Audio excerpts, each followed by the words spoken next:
In today's video, I'm going to be telling you the easiest way to remove your Google account profile picture. Hey there, this is Vikram Fresta and welcome to my YouTube channel.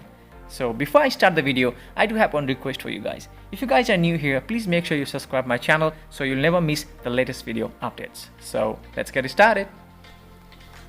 In order to remove the Google account profile picture, simply go to Google, hit the Google account icon up there in the right corner. Now go to Manage Account. Go to Personal Information and scroll down for a while. Go to About Me. Again, scroll little down and go to your Manage Profile Picture. And it will take you to your Profile Picture Remove option.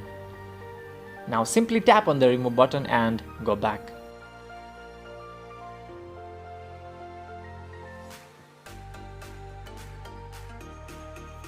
Just wait for a second. Now as you can see here, my profile picture has been removed already. So you guys also follow these steps and you can remove your profile picture easily. I hope this video helped you to change your Google account profile picture. Thanks for watching. Bye bye.